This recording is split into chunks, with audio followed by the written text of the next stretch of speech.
Hello, students. Today I will be ending the chapter, so I want you to listen carefully to how the story ends. We will continue from where we stopped in the last class. And now, seeking as it were a new if lower level of security, of resignation, he said to himself, Heavens, but what did I expect? In a year or two more, I shan't count at all. Young men will come prowling like the dogs after snort. I shall be an old buffer, useful only to pay bills. Okay, so in the last class, we know that the girls were serving tea, bread, and butter around to the guests, right?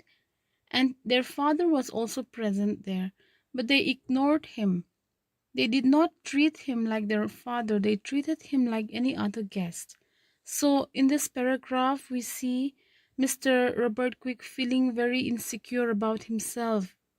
His mind started to resign or give up.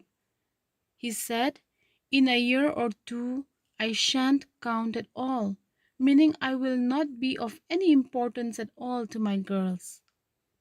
He further says, Young men will come prowling like dogs, and I shall be good enough only to pay their bills. Here he begins to show signs of accepting the changes in his daughters. The ladies were talking together about the case of a boy of 14, a nice, respectable boy, most regular at Sunday school, who suddenly robbed his mother's bill and gone off in a stolen car. Jenny, seated at her mother's feet, was listening intently. Kate was feeding chocolate roll to Snort and tickling her chin. While the ladies were having tea, they were discussing about a nice, respectable 14-year-old boy who regularly attended Sunday school. But one day, this good-natured boy suddenly robbed his mother and ran away in a stolen car. Here, Jenny was listening carefully at the story while Kate was busy feeding Snort. Quick felt at once a sense of stuffiness. He wanted urgently to get away, to escape. Yes, he needed some male society. He would go to the club. Probably no one would be there but the card room crowd, and he could not bear cards, but he might find old Wilkins in the billiard room. Wilkins at 70 was a crushing, a dreary bore who spent half his life at the club, who was always telling you how he had foreseen the slump and how clever he was at investing his money. What good was money to old Wilkins? But, Quick thought, he could get up a game with Wilkins, pass an hour or two with him, till dinner time, even dine with him. He could phone his wife. She would not mind. She would rather like a free evening for her various accounts, and he need not go home till the children were in bed. Mr. Robert Quick was feeling very out of place at the party. He felt a sense of stuffiness. Okay, he wanted to get out of the house to some male society. So the first thought that came to his mind was to go to the club. But he wanted to avoid the card room crowd as he could not bear cards.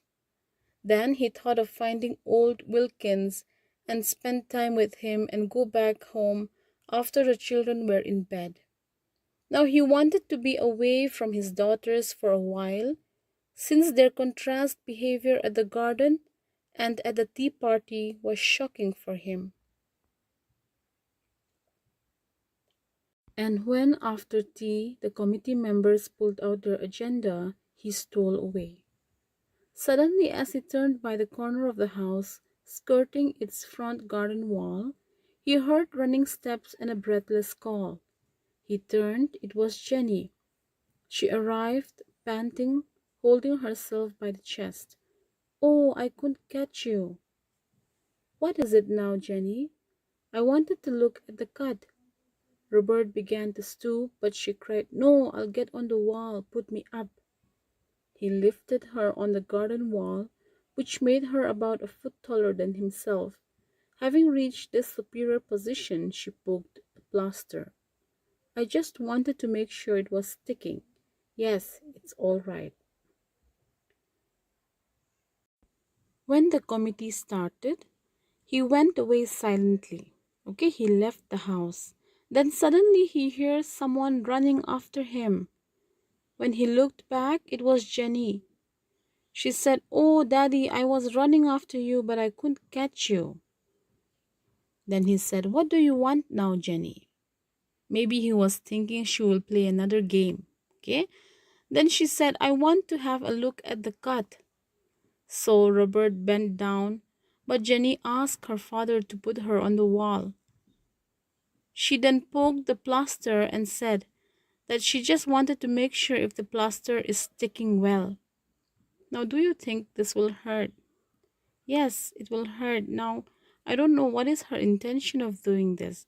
She said, "I just want to make sure if the plaster is sticking well." But instead of just looking at it, she poked at the wound. Now, Robert was confused. Okay, here it says, she looked down at him with an expression he did not recognize.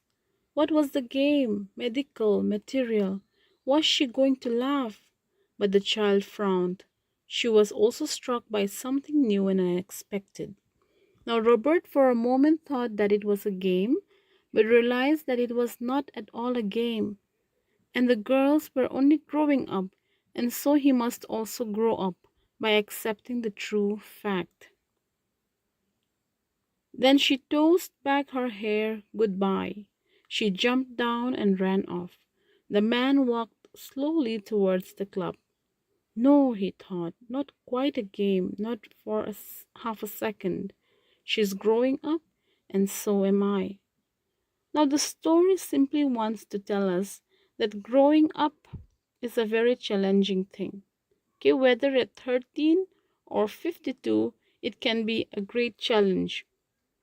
So, Robert Quick finally admitted the fact that the girls are growing up. They are no longer small children or small kids. So, since they are growing up, he also has to accept the fact that he must also grow up.